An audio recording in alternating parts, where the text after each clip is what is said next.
Hey everyone, welcome back to the MrCentralDriver channel, and I am currently sitting on the Inmotion RS Jet electric scooter. This thing has range, it has speed, and it has some very unique features that make it stand out over the rest. So let's dive into it and check this thing out. So first let's talk about the performance, and I'm talking about speed and range. So this thing does 50 miles an hour. I have not tested it or rode it yet, so I don't even know if it's gonna do that, but I'm pretty sure it is because they use 200-pound riders to test these things up to what they claim, and they also claim 56 miles out of this thing with a 200-pound rider. So I think this thing is gonna be very good for range. You want to have that range anxiety. You can go super far without worrying about it dying. Next, let's move on to this battery. It's 72 volt. It sits right in here. 25 amp hours, which is gonna give you that almost 60 miles of range. However, this battery does take a while to charge. It takes 8 to 9 hours, so you might want to do it overnight. And the included charger is pretty heavy and it is pretty big, and it's 2.8 amps. Now here's where it gets fun. The RS Jet comes with dual 1200 watt motors. They peak at 2300 watts each, which means 4,600 watts of peak power out of this thing, probably most likely when you have that full battery charge. Combine that with the 72 volt 40 amp Synwave controller, you've got really smooth throttle control compared to an on-off switch that we previously used to see on scooters. Now this scooter is pretty heavy. It's 90 pounds, but that's to be expected for its class, 72 volt, and how fast it goes obviously, and the battery pack size. What's cool about it though is it does hold a rider up to 330 pounds, and just keep in mind, if you are over 200 pounds on how they test these things, it's gonna perfect the performance of it a little bit. If you're under 200 pounds, you're definitely gonna be flying on this thing. So I'm 163 pounds. This is kind of how I look standing on it. It fits me really good. I will say that the display is a little bit lower than I would like. I would like to be a little bit higher, but we'll talk about that later. And just if you guys were curious to know, I'll measure the deck space so you guys get an idea if you feel like it's gonna be for you or not based on your size. This is right under 21 inches for the deck. And if I do the deck all the way to the back where I normally put my foot at, it is 26.5 inches. Now, staying on the topic of the deck, there is some cool features right in the back right here. And that's adjustability for the suspension on the fly. So if you're gonna be on the street, you can have it low. If you're gonna do a lot of off-roading, this might even help you if you're a taller rider and you feel the scooter is just too low for you and you want it to be lifted up. All you have to do is put an Allen in here and you can adjust it on the fly. Check how the tire is moving, and don't think that this is going to come loose over time. This is actually a very hard bolt to spin, so don't worry about it getting worse or coming loose or being on another setting. But that is so cool that I am adjusting my suspension on the fly right now. And hopefully you can see this, but there is a line down here. So there's L, M, and small. I'm gonna put it back up to the S, and that line tells you where you left it at. Now the front has this as well. It's behind these two lines right in the middle back there, so it's a little bit harder to get to the front one. And while we're down here, you can see the suspension. You got some adjustments right there, and you can also see the hidden horn right there, which is an actual real horn, so that's gonna be decently loud. Next, let's talk about these tires. They're from CST. They're 90/65-6.5, so 6.5 inches wide, which is really good, and they're tubeless at that. So really good stability and grip, especially since we're gonna be doing 50 miles an hour on this thing. What I'm gonna show you next is probably the coolest feature on this scooter. So let's power it up real quick. You can hear a little button activate and then it comes on. It does take a little bit of time, but the cool thing is this display right here. First off, the display is very bright, very noticeable. Sorry about the lights above, but it's touchscreen, so you can do anything you want. You come into the settings, you can adjust the zero start, cruise control, the force of the front motor, the rear motor, brake force. You change it to kilometers or mile per hour. You got standby mode, so if you wanted to turn off after 6 minutes. Auto park, I put mine for 2 minutes because I don't want it to go into a park mode when I'm sitting at a light or something like that in traffic. And then you can see all the information on it and the miles. I've only went 1 mile to go down to my mailbox, but the fact that you can just hit stuff on here and it's very responsive is very nice. Here is your bar end caps. You do have turn signals right there. I'll show you guys that in a little bit. You got nice rubber grips right here. You got a thumb throttle right here, which is super nice because you can go in the highest mode and still cruise at 10 miles an hour by regulating the power by just holding it down just a little bit. Here's your power button, plus and minus to go through your modes. If you do want to go through your modes, you can see your modes. So obviously coming in right here, you go all the way back to eco, you got drive, drive, you got sport, and you got X, which I don't know if that's extreme or ludicrous mode or what. And then if you want to change it from front wheel drive or rear wheel drive, I think it goes back wheel drive, front wheel drive, and then two wheel drive. You got to come over here and hold the cruise control button, and you're going to see that now it's in two wheel drive. Switch it again, now we're in back wheel drive, and switch it again, now you're in front wheel drive. And then right under that cruise control button is your horn. Super annoyingly loud because it's an actual horn, and it was definitely echoing in my garage over here. That will be good for street use though, for sure. If you're in traffic, definitely people are gonna hear you. And at the very top is where you have your headlight, and then of course, you guessed it, the corner ones are for your turn signals, which are very bright, and I'm gonna show you all the lights right now. So the headlight, obviously the dedicated button is super nice to have. You don't have to hold anything, you tap it once, it's on. Also, it turns the brake light on as well. It is dimmer in this location, but when you do hit the brakes, it does get brighter. And what I mean by that is if you are riding during the day and you don't have a brake light on right now, anytime you hit the brake lever, it gets to its brightest spot. But when you do hit the headlight on, it's at a lower brightness, and then it gets to its peak brightness when you hit the brake lever. It's a nice safety thing. I like the fact that the brake lever works when you don't even have the headlights on, just so people hopefully will see you. One thing that people will see, and it's super bright on this, is the turn signals. These only last 5 seconds though, so they automatically turn off after 5 seconds. So if you sit at a light for a very long time in the turn lane or whatever, it's not going to always stay on. You're gonna have to keep hitting the button over and over and over. But if you are just switching lanes or going from one street to another and you got the green light, then that will function perfect and you don't have to worry about stopping it. One thing you can't do though, you cannot stop the turn signal, which I already tried. I tried to hit it and then hit it one more time really fast. It doesn't turn off. It just keeps going until the 5 second timer runs out. But anyway, so far, I do think the headlights look good. The front headlight is decently bright in the middle. I don't know how wide it gets exactly, but trust me, we'll be doing a second video on this thing. So if you guys are thinking about buying this, you're gonna ride it more at night, subscribe to my channel, like the video so you can find it, because our second video will be all at night and we'll check out the rest of the range on this thing from wherever you leave off on today's video. Also, this could be a con for some of you guys, but you notice that this doesn't have any neon lights on the scooter whatsoever. It has no underglow, no nothing on the stem. So just keep in mind that this might not be the scooter for you. If you want to be really flashy, you're gonna have to add your own LEDs and all that kind of fun stuff. All right, so last but not least, let's get into this folding mechanism of the scooter. And I gotta say, it's not my favorite design on how it is, and I'm gonna show you guys right now. You have to use two hands because this is the latch that you move up, but there is a little pin right here that's holding it so it won't just come loose over time, which is super nice. So you gotta use one hand to push the pin in, use your other hand to move this out of the way. Now it's loose. Then you gotta pull this up. Now it's still not gonna go because there is a safety pin right underneath this headlight, and then it will fold down. However, I don't like the fact that the handlebars have nowhere to latch in the rear. There's no hook, and that makes it so you can't use this whole thing to pick it up. So some scooters I've had, you can actually pick these up because it will latch in the back. So not having the latch, and they replaced it with the adjustability of that suspension, it's a cool feature, but also I wish it had a latch.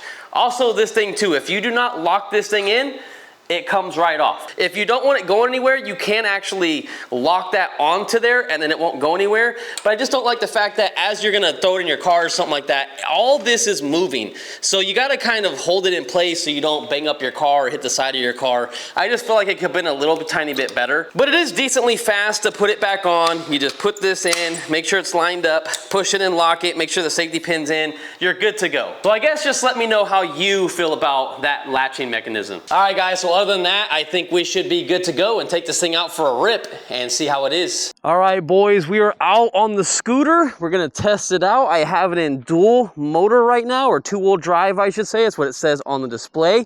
Eco mode right now, just to kind of get a feel for it. And Eco's taking this up to about 14 miles an hour. Now, I had nowhere to put my phone up here because the way these handlebars are set up, these aren't a complete circle and they're really fat, so my phone won't fit up here. And one thing I never mentioned to you guys, there's actually a Type-C plug right here. And the only way that Type-C plug is gonna work is if you put like a bag that's strapped up to here. That would make sense because then you could drop your phone in there or something like that. But your phone or anything is not going to fit on top of the bars. Let's switch it into drive mode. Drive mode definitely gives it a lot more power, holy moly. Drive mode brings us up to 29 miles an hour. That's crazy. Let's switch it into sport mode. Keep in mind, we're on dual motors. Woo! Oh, damn. Oh, we're moving now. Oh, we're cooking.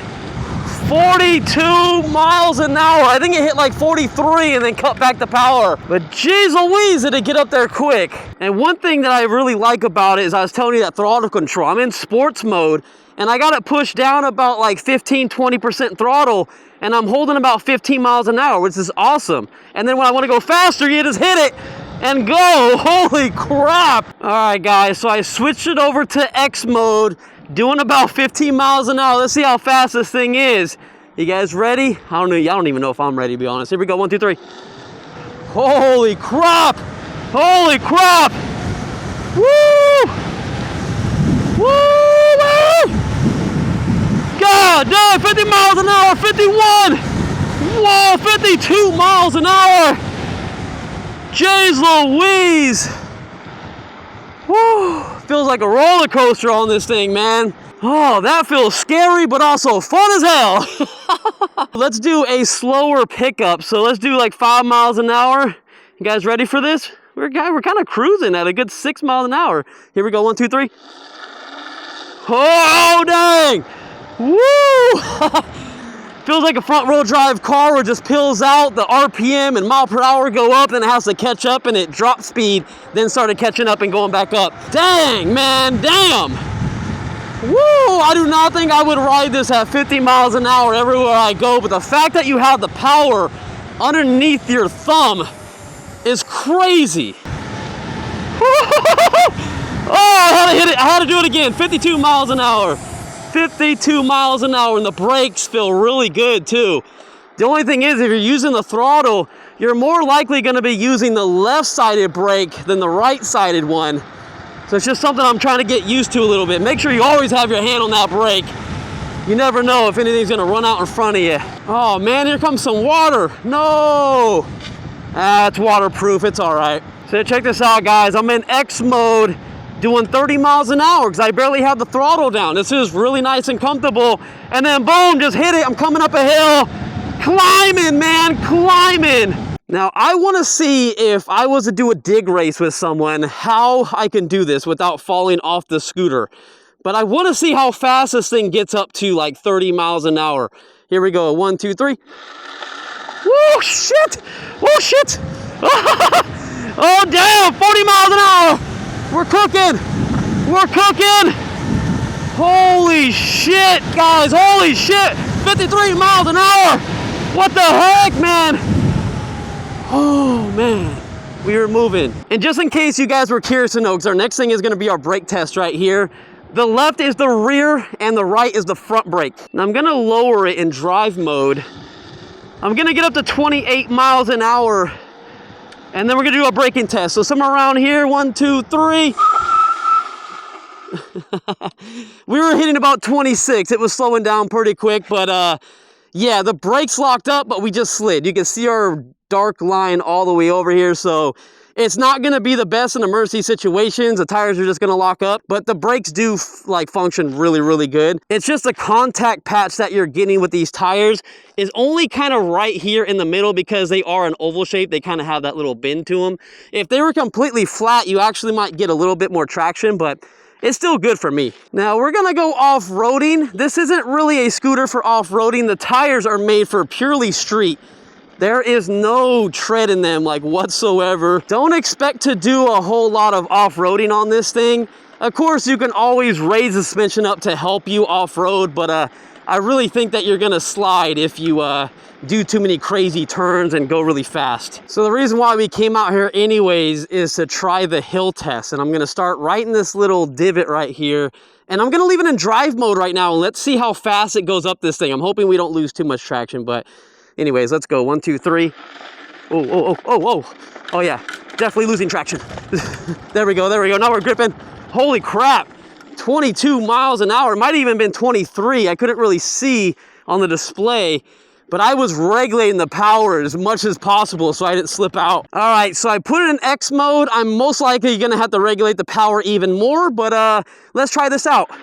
Whoa, whoa, shoot. Oh, shoot. Oh, hold on. Whoa, oh, oh, 26 miles an hour before I didn't feel comfortable.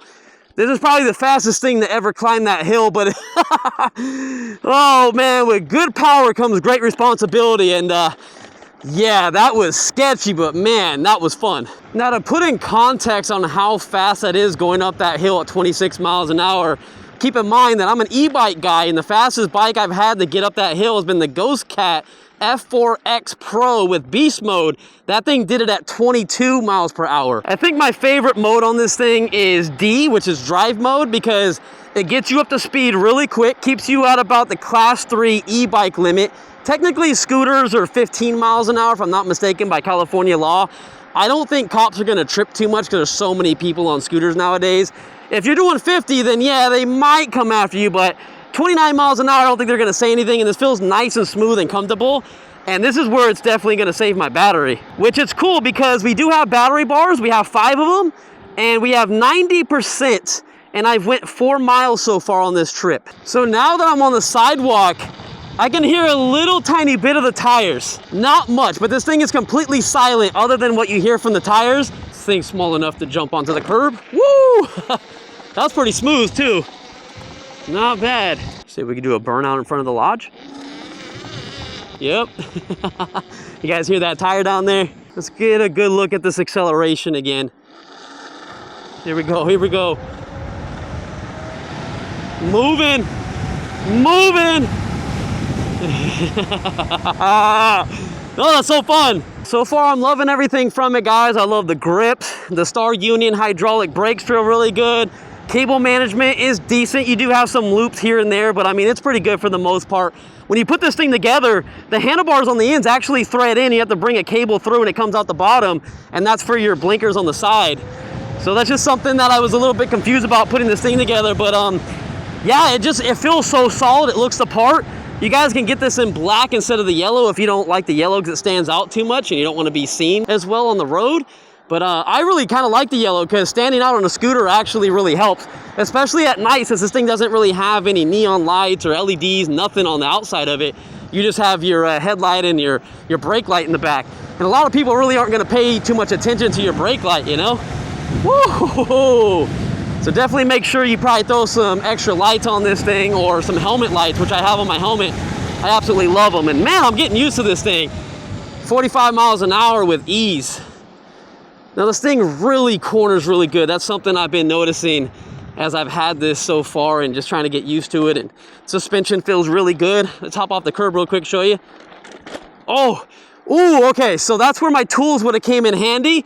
And honestly, that's where I need to raise it up because it actually bottomed out jumping off the curb like that. So if you're just riding on the street, you should be fine.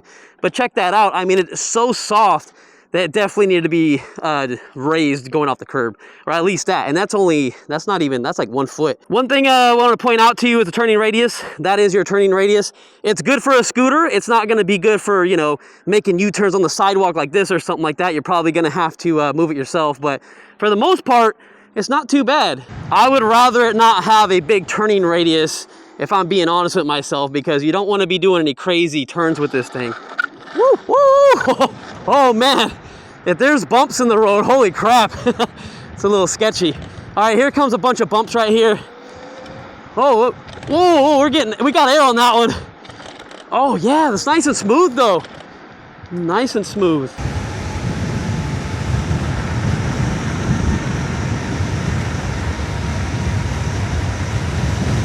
We're holding 54 miles an hour.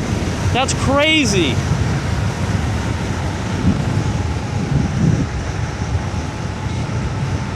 Dude, I can't believe like how fast we're going. At first it feels like you're going 1,000,000 miles a second, but then you get used to it. It's still an adrenaline rush, but you just feel like you're just going. And then you look down and you're doing 54 miles an hour, which is crazy.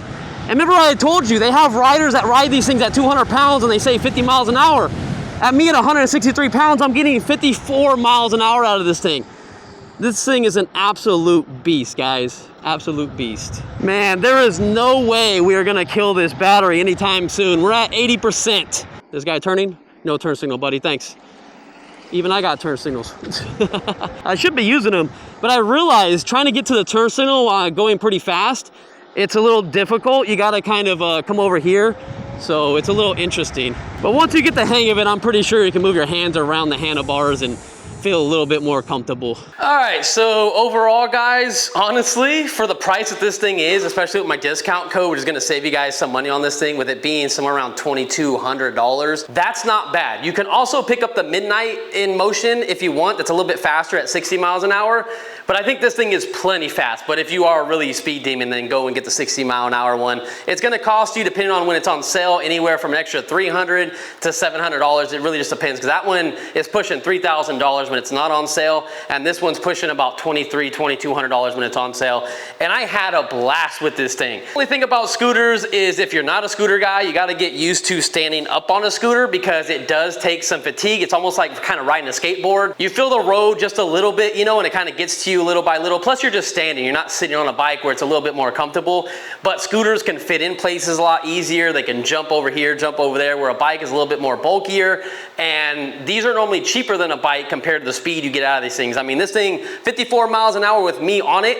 I'm trying to think of what is 54 miles an hour that is around $2,300, and I can't think of anything off the top of my head. So I really think this is a great scooter, super fun, great customer service. So if you have any issues with the products, you can always go hit them up and they'll help you out. And again, links and discount codes down below. Highly recommend it. The only other thing that kind of came close to this, the Varla scooter was super fun. That was 60 volt, but this being 72 volt definitely packed a punch. But that's the only thing I really kind of have to compare it to. I'm not a huge scooter guy.